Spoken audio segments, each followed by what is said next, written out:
કેમ છો વેકેન્ટન રમન સાહેબ? શું કરે છે તમારો દીકરો? કેવો ચાલે છે તેનો અભ્યાસ?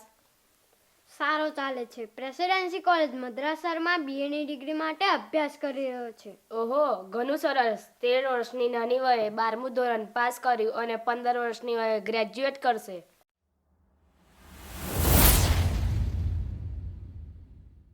આજે તો તેને ભૌતિક વિજ્ઞાનમાં ઉચ્ચ દેખાવ બદલ ગોલ્ડ મેડલ પણ મળશે. ઓહો, કેટલું અદ્ભુત! વાહ, અભિનંદન તમને.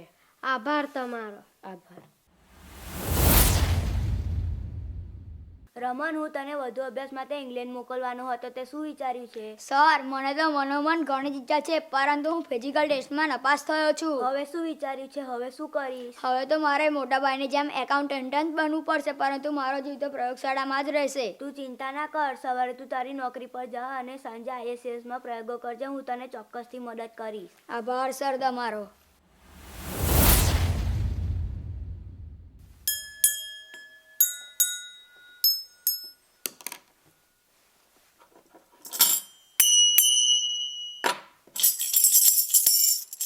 આ દરેક વાદ્યના તરંગ એકબીજાથી અલગ કેમ?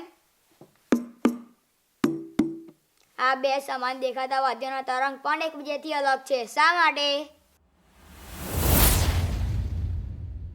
કેમ છે રમન? ક્યાં જાય છે? ઇંગ્લેન્ડ વિશ્વવિદ્યાલય સંમેલનમાં ભાગ લેવા. સરસ, પણ આ દરિયા વચ્ચે તું શું પ્રયોગ કરે છે? આ ભૂમધ્ય સાગરના રંગ પર પ્રયોગ કરું છું. કેવો પ્રયોગ? આ ભૂમધ્ય સાગરનો રંગ ભૂરો કેમ છે? અલ્યા, આટલું નથી ખબર? ડોક્ટર રેલે તો સાબિત કર્યું છે કે આ દરિયા પર આકાશનું પ્રતિબિંબ પડે છે, એટલે તે ભૂરું છે. તો મારા હાથના ગ્લાસવાળા પાણીમાં પ્રતિબિંબ નથી, તો તે પાણી ભૂરું કેમ નથી? ચોક્કસ આની પાછળ કોઈ અલગ જ કારણ છે. હું તેને શોધીને જ રહીશ.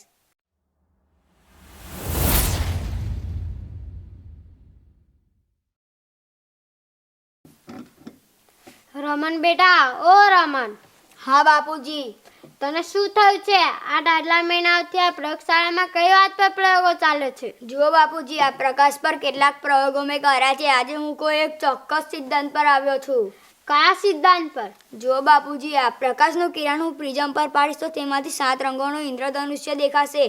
આના પરથી એ સાબિત થાય છે કે પ્રકાશ એ 7 રંગોની તરંગ લંબાઈનો બનેલો છે. આથી પ્રકાશ એ 7 રંગોની તરંગ લંબાઈ એક સમાન નથી. આ નિયમ મુજબ જ વહેલી સવાર અને સાંજે આકાશ લાલ દેખાય છે અને બાકીના સમયે આકાશ વાદળી દેખાય છે. આ નિયમ મુજબ જ જ્યારે આકાશ લાલ હોવા છતાં દુનિયામાં પાણીનો રંગ વાદળી જ દેખાય છે. આ નિયમ મુજબ જ સાબુના પરપોટા અને સીડી DVDની સપાટી ઉપર ઇન્દ્રધનુષ્ય જેવા રંગો દેખાય છે. અદ્ભુત! ખરેખર તું એક મહાન શોધકર્તા છે. મારી આ શોધનું પેપર જમા કરાવું એટલે રેડિયેશન ઇફેક્ટ એ રમન ઇફેક્ટના નામે ઓળખાશે. મારા પ્રિય મિત્રો, 28 ફેબ્રુઆરી 1828ના રોજ રમન ઇફેક્ટના શોધકર્તા સર શ્રી ચંદ્રશેખર વેંકટન રમનના માનમાં નેશનલ સાયન્સ ડે અર્થાત રાષ્ટ્રીય વિજ્ઞાન દિવસની ઉજવણી કરવામાં આવે છે. સર CV રામન 1930માં ભૌતિક વિજ્ઞાનમાં નોબેલ પ્રાઇઝ વિજેતા તથા 1954માં ભારત રત્ન બનેલ છે. સર CV રામનની શોધ ભૌતિક વિજ્ઞાનની સાથે સાથે રાસાયણિક વિજ્ઞાનમાં પણ ઉપયોગી છે. બ્રેઇન કેન્સરના કોષોની ઓળખ, બોમ્બ હથિયારની ઓળખ, હૃદયના ધબકારા જાણવા તથા કોસ્મેટિક સર્જરી તમામમાં આજે રમન ઇફેક્ટ દ્વારા બનેલ યંત્રો સહાયરૂપ બન્યા છે. તેમનું યોગદાન આપણે હંમેશા યાદ રાખીશું. જય હિન્દ, જય ભારત. નમસ્તે મિત્રો, હું સરસવની પ્રાથમિક શાળા તાલુકો પાદરા જિલ્લા વડોદરા તરફથી હું આવેલ છું. અહીં અમારા બાળકોએ ડૉક્ટર CV રમન સાહેબનું એક ટૂંકું જીવનચરિત્ર રજૂ કરેલું છે અને જેની અમને તક આપી એ બદલ GIET અમદાવાદ ખાતેનો હું ખૂબ ખૂબ આભાર માનું છું. ધન્યવાદ.